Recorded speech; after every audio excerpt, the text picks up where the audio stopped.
ఈ రోజు జగన్ అనే వ్యక్తి క్రెడిబిలిటీ ఏ స్థాయిలో ఉంది అని అంటే Jagan I think is going to do very good young CM. Jaganmohan Reddy నాకు ఒక రియల్ హీరో కనిపించాడు. ఆయన మీద పెట్టిన కేసులు గాని ఇరికిచ్చేసిన విధానం గాని చూసి డే బై డే స్ట్రాంగ్ అయ్యి ఆ ఎదుర్కొనే విధానం నాకు బాగా నచ్చిందండి. Is a warrior, is a fighter.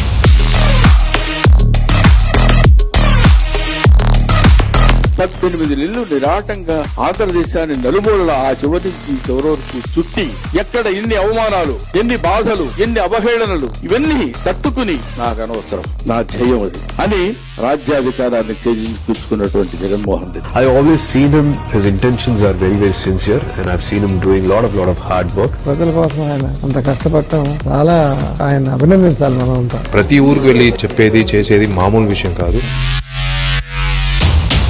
Jagan ఆయన డిమీనర్ ఆయన మాట్లాడే విధానం అది నాకు బాగా నచ్చుతుంది. Very good. He's like a brother, very good friends, and he's more like a elder brother. ఏదన్నా ఒక మాట ఇస్తే గనక ప్రాణం పోయినా వెనక్కి తిరిగి దాన్ని వెనక్కి తీసుకునే లక్షణం అయితే లేదు. అన్ని రాష్ట్రాల ముఖ్యమంత్రుల కంటే నెంబర్ 1 కరోనా విషయంలో స్పందించి బ్రహ్మాండంగా యాక్ట్ చేసిన ముఖ్యమంత్రి అని జగన్మోహన్ రెడ్డి గారికి ఫస్ట్ ర్యాంక్ ఇచ్చారు ఆయన. ఆ ముఖ్యమంత్రి కొడుకులు వేరు, ఈ కొడుకు వేరు. ఆయన్ని చిరస్థాయిగా గుర్తు పెట్టుకునేది స్కూల్స్ అన్ని మార్చారు చూడండి.